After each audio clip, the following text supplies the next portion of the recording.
नमस्कार मित्रांनो, मागील व्हिडिओमध्ये आपण नीचभंग योगाविषयी माहिती करून घेतली आणि आतापर्यंत आपण जवळपास 158 ज्योतिष व्हिडिओच्या माध्यमातून या शास्त्राची माहिती घेत आहोत। त्यामध्ये आपण मागे 2 प्रश्नपत्रिका पण दिलेल्या होत्या, जेणेकरून तुमचा अभ्यास किती झाला आहे हे तुम्हाला समजण्यास मदत होईल। खरं म्हणजे या प्रश्नपत्रिका तुमच्यासाठी आहेत, परंतु त्या सोडवल्यावर काही जणांनी ती बरोबर सोडवली आहे का हे विचारणा केली। परत ही संख्या थोडी वाढल्यावर मी अगदी किरकोळ म्हणजे 50 रुपये इतक्या अल्प फीमध्ये ती प्रश्नपत्रिका तपासणे व ज्यांचे उत्तर चुकले असेल त्यांचे सविस्तर उत्तर समजावून सांगणे चालू केले। परंतु जसजसे सबस्क्रायबर्स वाढत गेले तसतसे अजूनही अधूनमधून नवीन विद्यार्थी त्या संदर्भात विचारणा करतात। त्यामुळे यावेळी मी यावर थोडा वेगळा उपाय काढलेला आहे। आजची ही ज्योतिष प्रश्नपत्रिका 3 तशी सोपी आहे, तरीही ज्यांना आपली प्रश्नपत्रिका तपासून घ्यायची असेल त्यांनी ही प्रश्नपत्रिका एका कागदावर सोडवून त्याचा मोबाईलमध्ये फोटो काढून या ईमेल आय डीवर ज्योतिष प्रश्नपत्रिका 3 असा सब्जेक्ट देऊन ती पाठवायची आहे व या प्रश्नपत्रिका 3च्या सर्व प्रश्नांची उत्तरे यावर एक व्हिडिओ मी बनवणार आहे। जर तुम्हाला या प्रश्नाची उत्तरे जाणून घ्यायची असतील तर तो व्हिडिओ फक्त 50 रुपये या अल्प किमतीमध्ये तुमच्यासाठी उपलब्ध होणार आहे। तसे पाहता 50 रुपये ही काही फार मोठी रक्कम नाही, तरीही मी ती अल्पशी फी ठेवत आहे, कारण तुमची ही काही तळमळ जिज्ञासा दिसून यायला हवी, नाही का? असो, थोडक्यात जर आपणास या प्रश्नांची उत्तरे सविस्तर जाणून घ्यायची असतील तर या QR कोडवर 50 रुपये फी जमा करून आपण सोडवलेली प्रश्नपत्रिका, पेमेंटचा स्क्रीनशॉट व आपला ईमेल आय डी मला या माझ्या ईमेल आय डीवर पाठवायचा आहे। आणि अजून एक महत्त्वाचे, फक्त उत्तराचा व्हिडिओ आपणास मिळणार नाही, आपण प्रश्नपत्रिका 3 जशी जमेल तशी सोडवून पाठवायची आहे, मगच उत्तराचा व्हिडिओ आपणास मिळेल। असो, ही प्रश्नपत्रिका देण्या अगोदर मागील प्रश्नपत्रिकेमध्ये मी एक प्रश्न विचारला होता। खूप लोकांना त्या प्रश्नाचे उत्तर देता आले नाही। बाकी प्रश्नाची उत्तरे खूप लोकांनी बरोबर दिलेली होती, फक्त हाच प्रश्न त्यांना थोडासा अवघड वाटला होता, म्हणून त्याचे उत्तर आपण आज येथे जाणून घेऊ। तो प्रश्न असा होता, प्रश्नपत्रिका 2 मध्ये प्रश्न क्रमांक 7 मध्ये हा प्रश्न विचारला होता की खालील माहितीवरून ठोकळा कुंडली मांडा। काही लोकांना ठोकळा कुंडली म्हणजे काय हेच कळाले नव्हते। तर ठोकळा कुंडली म्हणजे साधी लग्न कुंडली, म्हणजे ग्रहांचे अंश, नक्षत्र किंवा भावांचे अंश वगैरे माहिती त्यामध्ये नको होती। साधी लग्न कुंडली व त्यात ग्रह भरणे असा त्याचा अर्थ होय। अजूनही कोणाला हा प्रश्न सोडवायचा असेल तर व्हिडिओ पॉज करून या माहितीच्या आधारे साधी कुंडली मांडा व नंतर व्हिडिओ चालू करून तुमचे उत्तर तपासा। साधी कुंडली म्हणजे कुंडलीचे लग्न कोणते व सर्व ग्रह दिलेल्या माहितीच्या आधारे त्या कुंडलीमध्ये भरणे। असो, पुढे जाण्या अगोदर नेहमीप्रमाणे सांगणे असेल, ज्योतिषविषयक माहितीसाठी या चॅनलला लाईक, शेअर व सबस्क्राईब करायला विसरू नका। तसेच माझे हे व्हिडिओ आपणास आवडत असल्यास कॉमेंट बॉक्समध्ये नक्की सांगा। तर मित्रांनो, आपण प्रश्न क्रमांक 7 मध्ये दिलेली माहिती एक एक करून वाचू। त्या अगोदर हा कुंडलीचा रकाना काढून घेऊ। पहिली माहिती आहे की पत्रिकेत गजकेसरी योग आहे। गजकेसरी योग म्हणजे गुरु व चंद्र एकत्र, किंवा चंद्राच्या केंद्रात गुरु असला तरी सुद्धा गजकेसरी योग होतो। परंतु मी आतापर्यंत व्हिडिओमध्ये जे काही सांगितले आहे त्या आधारेच मी ही प्रश्नपत्रिका बनवली होती। आपण जे शिकलो त्यामध्ये गुरुचंद्र युतीला आपण गजकेसरी योग सांगितले होते। असो, परंतु या माहितीवरून आपणास नेमके गुरुचंद्र कोठे आहेत हे कळत नाही। आपण दुसरे विधान वाचू। शनिग्रह शुक्राच्या उच्च राशीत आहे, म्हणजे शुक्र हा मीनेत उच्च होतो हे तुम्हाला माहीत आहे, म्हणजे शनी मीन राशीत आहे हे कळाले. परंतु कुंडलीचे लग्नच अजून कळाले नाही, त्यामुळे शनीची राशी जरी कळाली तरी तो कोणत्या भावात लिहावा हा प्रश्न अजून तरी अनुत्तरितच आहे. असो, पुढील विधान पाहू व त्याचे उत्तर मिळते का ते पाहू. शुक्र ग्रह मंगळ व रवीच्या पापकर्तरीत आहे. याचा अर्थ शुक्राच्या मागे व पुढे मंगळ व रवी आहेत, पण कोणता ग्रह मागे व कोणता ग्रह पुढे हे नक्की नाही. आता चौथे विधान पहा. लग्नेश व चंद्र यांचा लाभयोग आहे. यावरून एवढे कळेल की लग्नेश व चंद्र एकमेकापासून 3-11 भावात आहेत, परंतु नेमका चंद्र कुठे आहे व मुळात कुंडलीचे लग्नच अजून फिक्स झालेले नाही. विधान क्रमांक 5 पहा. मंगळ व शुक्राचा अन्योन्ययोग आहे, म्हणजे मंगळ एकतर वृषभेत किंवा तुळ राशीत असेल व शुक्र हा मेष किंवा वृश्चिकेत असणार आहे. परंतु जोपर्यंत लग्न समजत नाही तोपर्यंत आपली गाडी पुढे जाणार नाही, त्यामुळे अजून कुंडलीची चौकट रिकामीच दिसते आहे. आता 6वे विधान पहा. भाग्यात केतू आहे. चला, किमान एकतरी ग्रह कुंडलीत आपण मांडू. भाग्यस्थान म्हणजे 9वे स्थान, त्यामुळे 9मात केतू लिहिला व साहजिकच राहू तृतीयात लिहावा लागेल, म्हणजे राहू केतूची जागा कळाली. आता विधान क्रमांक 7 पहा. रवी ग्रह केंद्रात नाही. याचाच अर्थ रवी एकतर द्वितीय, तृतीय, पंचम, षष्ठ, अष्टम, नवम, लाभ किंवा व्यय या भावामध्ये कुठेतरी आहे. विधान क्रमांक 8 पहा. शनीची रवीवर तर गुरुची मंगळावर दृष्टी आहे, परंतु रवी नेमका कोठे आहे हेच माहीत नाही, त्यामुळे शनी कोठे आहे ते कळणार नाही व सेम मंगळ कुठे आहे हे माहीत नाही, त्यामुळे गुरुची स्थिती पण कळत नाही आहे. 9 नंबरचे विधान पहा. बुधाचा व्ययशासोबत केंद्रयोग होत आहे.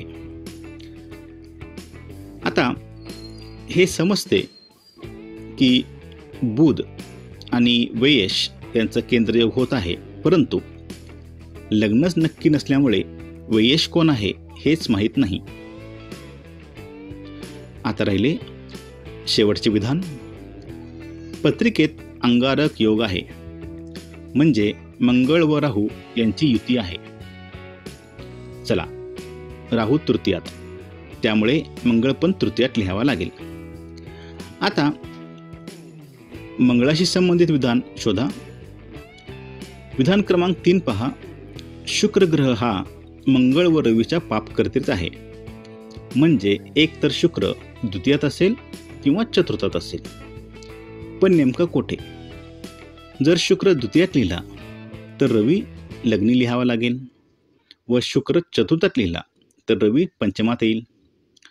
परंतु विधान क्रमांक 7 वाचा. रवी ग्रह केंद्रात नाही, म्हणजे तो पंचमातच असला पाहिजे व साहजिकच शुक्र चतुर्थात येईल. परंतु महत्त्वाची गोष्ट म्हणजे कुंडलीचे लग्न कोणते हे शोधण्यासाठी आपणास विधान क्रमांक 5 उपयोगी पडेल. मंगळ व शुक्राचा अन्योन्ययोग आहे. जर मंगळ वृषभेत लिहिला तर शुक्र आपोआप मिथुनेत जाईल. या केसमध्ये शुक्राशी त्याचा अन्योन्ययोग होणार नाही, त्यामुळे मंगळ तुळेत व शुक्र वृश्चिकेत लिहावा लागेल, म्हणजे मंगळ शुक्राच्या राशीत व शुक्र मंगळाच्या राशीत. त्यामुळे या पत्रिकेचे लग्न सिंह आहे हे कळाले. आता आपणास शनी अष्टमात लिहावा लागेल, कारण विधान क्रमांक 2 नुसार शनी हा शुक्राच्या उच्च राशीत म्हणजे मीनेत आहे. आता सिंह लग्न म्हणजे व्ययश चंद्र आला व विधान क्रमांक 9 आपणास सांगते की बुधाचा व वयशाचा म्हणजे चंद्राचा केंद्रयोग आहे. परंतु त्यांचा केंद्रयोग आपणास तेव्हाच समजेल जेव्हा एकतर चंद्र कुठे आहे ते कळेल किंवा बुध कुठे आहे ते कळेल. चंद्र कुठे आहे हे अजून तरी आपणास माहीत नाही, परंतु बुध एकतर चतुर्थात, पंचमात किंवा षष्ठात असला पाहिजे. कारण बुध हा ग्रह रवीच्या एक घर मागे किंवा एक घर पुढे किंवा रवीसोबत असतो, हे आपण शिकलेलो आहोत. परंतु या अगोदर आपण विधान क्रमांक 8 पाहू.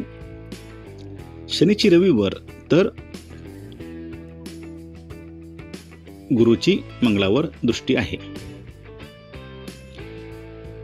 शनी अष्टमात लिहिल्यामुळे शनीची 10वी दृष्टी रवीवर आलीच, पण गुरुची मंगळावर दृष्टी जाण्यासाठी आपणास गुरु एकतर सप्तमात किंवा नवमात किंवा लाभात लिहावा लागेल. गुरुचंद्र गजकेसरी योग म्हणून चंद्रही सप्तमात किंवा नवमात किंवा लाभात लिहावा लागेल. यापैकी गुरुचंद्र लाभात लिहून उपयोग नाही, कारण तिथे बुध व चंद्राचा केंद्रयोग होत नाही.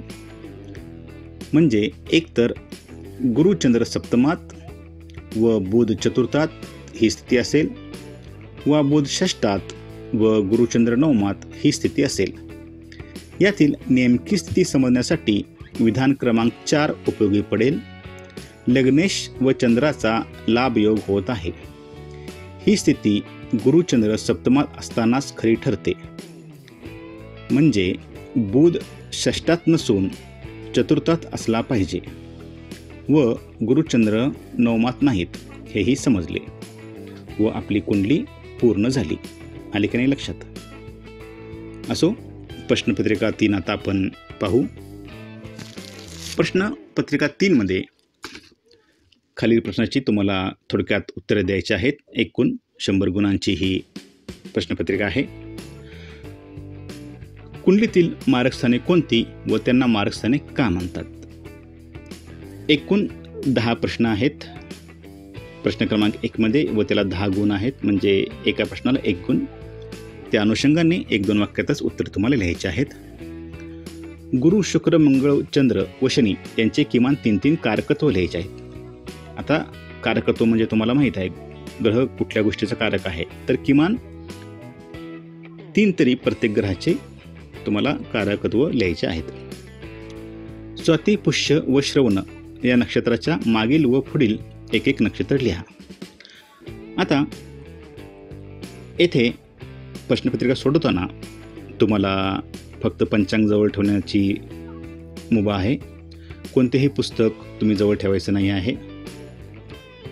पंचांगामध्ये नक्षत्र यांची माहिती आहे, तरी पण हा प्रश्न देण्याचा उद्देश हा की तुम्हाला नक्षत्रे क्रमाने पाठ आहेत का, माहीत आहेत का, हेच. त्यामुळे या प्रश्नाचं उत्तर तुम्ही पंचांग न बघता लिहायचे आहे. रवी ते शनी ग्रहांच्या नीच राशी तुम्हाला लिहायच्या आहेत.